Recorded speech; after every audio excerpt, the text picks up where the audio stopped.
it's going to cost me a lot more than the charging contract where I commit to have it discharge up to 50%, etc., at the time of the choosing of the aggregator. I'm with Frank, Stephen. If we ever get to price parity because of smoothing, hallelujah. Then it will get out of sync and it'll happen again. I think the other thing about the price signal is just one piece, but it's a really important piece. And I think, just as you say, the role of aggregators and getting that to work is going to be important. But if we get there, that's fantastic.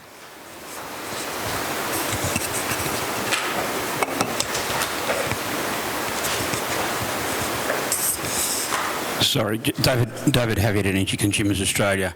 Apart from the fact we haven't heard a lot of discussion about actually how you get consumers engaged and doing things differently, the question that was just asked, I think is, maybe potentially missing something, and a question for you, because in the scenario where you've got lots of nice controllable supply like New Zealand, for the grid operator, flattening profile is good because it reduces cost.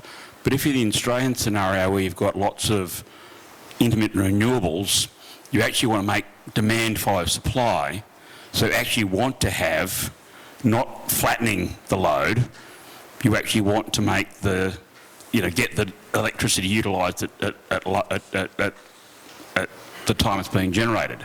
So how do you think we're going to balance those two competing expectations, the needs of the grid versus the needs of the generator, going forward?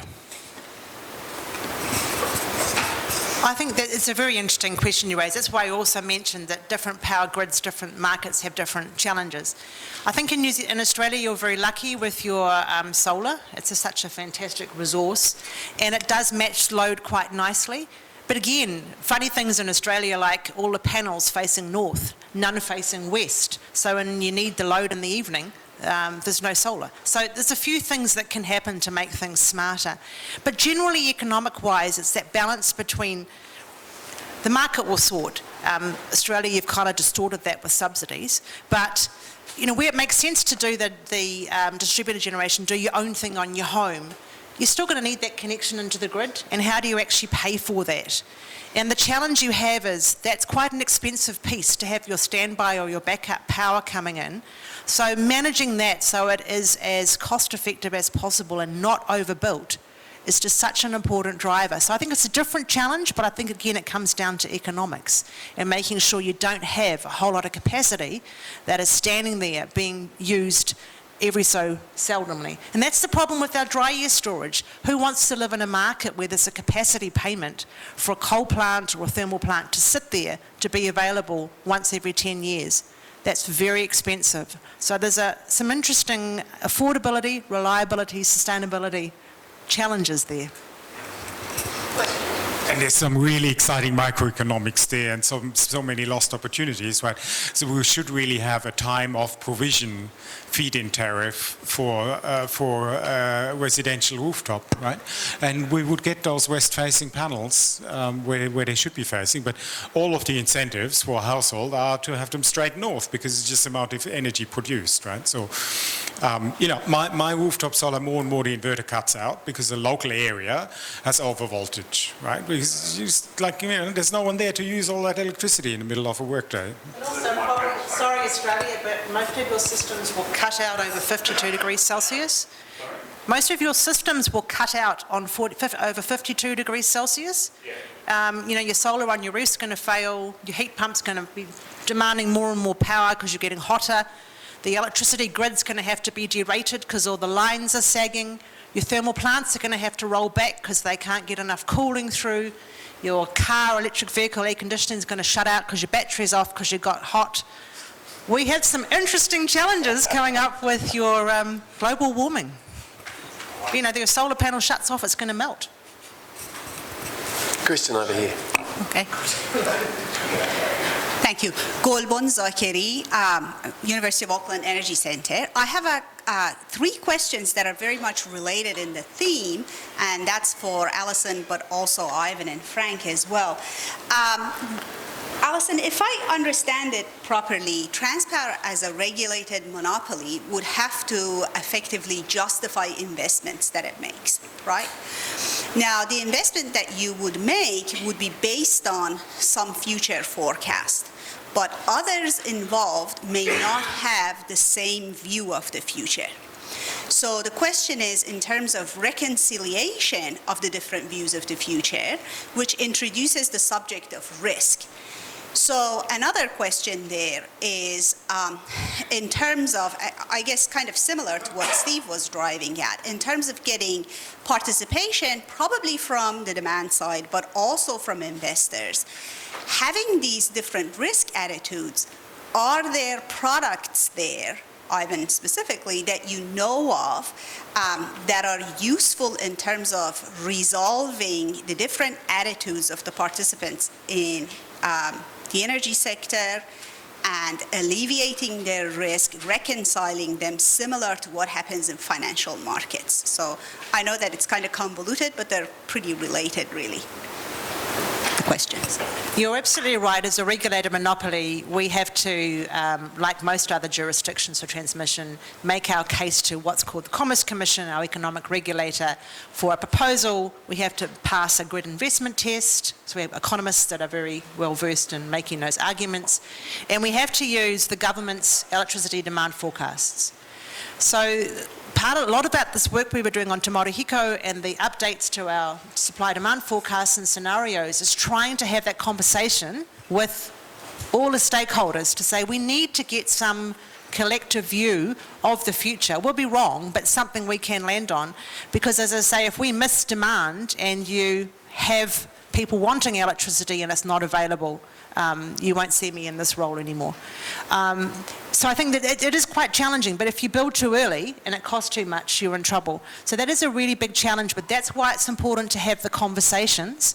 And it's also important why we need to work with our regulator around, do we need to change the grid investment test? Does it need to take into account global warming or climate change as one of its key areas? Can we factor that in?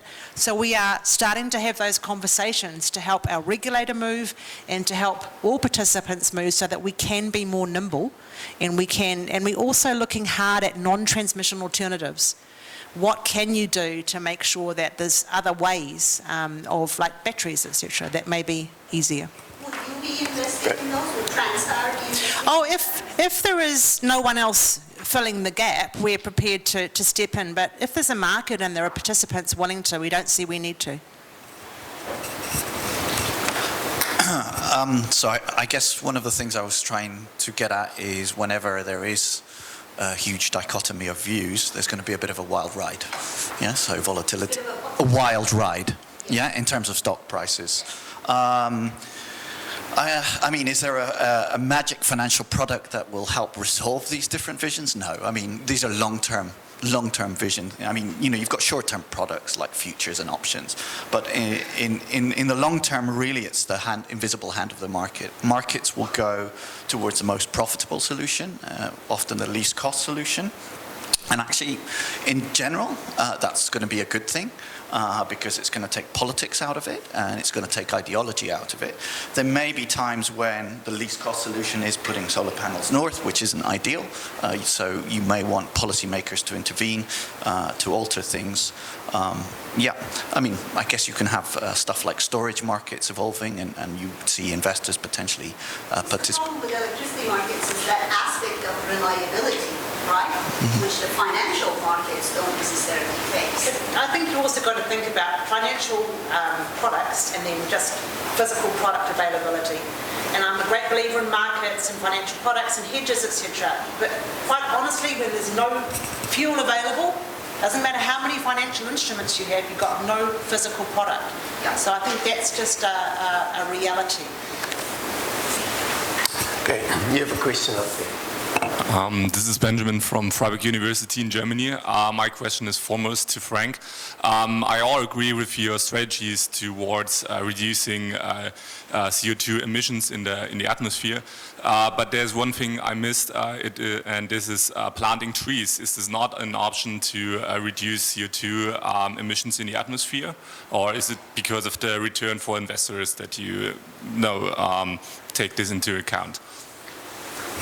No, to clarify, certainly, there's a large potential to sequester, permanently sequester carbon dioxide in forests, in afforestation, in avoided deforestation, absolutely. And in fact, when we're talking about Australia, you would imagine that a net zero outcome by the middle of the century, if we could achieve that, would have a significant amount of carbon storage in the landscape, right? It's just that, conceptually, you can only ever do it once and every hectare of land, right? Because you need to convert it from low carbon to high carbon and then keep it at high carbon forever. So, at some point we're going to run out of land where we can do that. And so in a country like Australia, there's actually a lot of land where you can increase permanent carbon storage, in particular marginal grazing lands, which are of much lower value per hectare than, for example, in New Zealand. But, at the end of the day, there will be a limit there somewhere.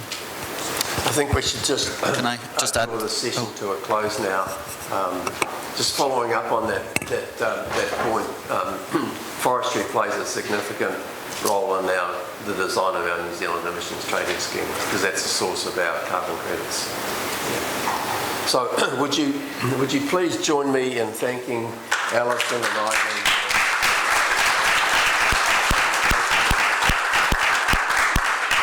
I'm sure you'll have time to have an individual conversation with them later. So thank you very much for participating. Thanks for your help.